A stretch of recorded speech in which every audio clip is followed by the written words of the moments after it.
솔직히 지금 대부분의 대한민국 국민들이 정치에 조금이나마 관심이 있잖아요. 얼마나 5년간 나라가 이상해졌으면 우리가 과거에 무슨 장관 이름이라든지 청와대 주요 보직자의 이름이라든지 차관 이름이라든지 이딴 걸 언제부터 알았습니까? 다 나라가 살기 힘들어지고 개판이니까 알 필요가 없는 이름들을 국민들이 다 꿰고 있는 거지.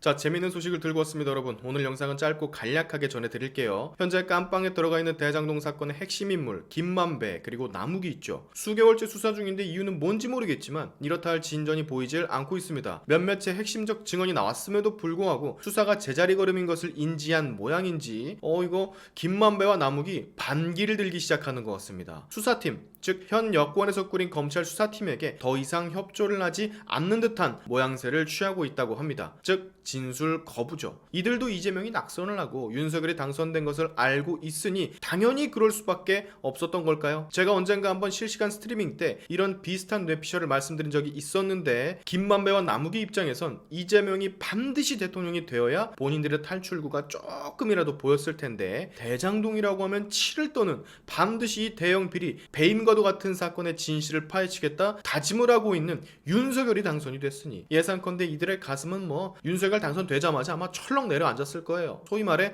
됐다 싶었을 겁니다. 그렇다면 이들에게 있을 다음 플랜은 오직 하나. 지들이 살려면 사실대로 풀어야 한다. 단 친여권 성향을 띠고 있는 현재 수사팀 말고 정권이 진짜로 바뀌면 윤석열이 취임을 하면 그때 새로운 수사팀에게 풀어야 한다. 그래야 우리가 산다.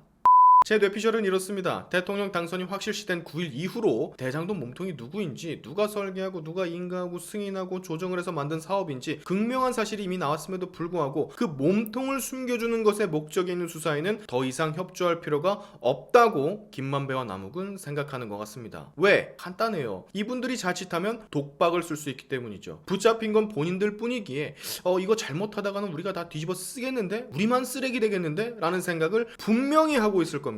이 사람들 일반인의 범주를 넘어서는 똑똑한 사람들이니까요. 아마 머릿속으로 다 계산을 하고 있을 거라고. 뭐가 이득이 되고 뭐가 실이 되는지, 그리고 지금 상황에선 본인들이 어떤 스탠스를 취해야 하는지, 어떻게 해야만 형량이 그나마 줄어들 수 있을 것인지 다 이렇게 돌아가고 있을 거라고. 그렇다고 김만배, 남욱이 서로 막 비밀리에 커뮤니케이션을 해서 이렇게 같은 행동을 하는 것은 당연히 아닐 거고요. 의리가 어디 있겠습니까? 그냥 눈치 빠르고 사태가 이 지경이고 똑똑한 사람들이니까 각자 살 길을 이제 모색하는 거지. 자, 앞으로요, 윤석열이 대통령 취임을 한 후 두세 달 내로 이 수사는 급물살을 타게 될 것으로 보입니다. 이미 늦었지. 터진 게 작년 9월인데 예엠병을 여지껏 가지고 질질 끌고 가는 게 이상한 거지. 너무 눈에 보이죠? 수사를 안 하려고 하는 게. 정치의 관심도가 매우 높아진 현재 국민들이 바보 멍청인 줄 아나 봐. 나라가 막 살기 좋아서 정치에 관심 없는 국민들이 대부분인 그런 나라가 이제 아니라고요, 대한민국은. 그렇죠. 솔직히 지금 대부분의 대한민국 국민들이 정치에 조금이나마 관심이 있잖아요. 얼마나 5년간 나라가 이상해졌으면 우리가 과거에 무슨 장관 이름이라든지 청와대 주요 보직자의 이름이라든지 차관 이름이라든지 이딴 걸 언제부터 알았습니까? 다 나라가 살기 힘들어지고 개판이니까 알 필요가 없는 이름들을 국민들이 다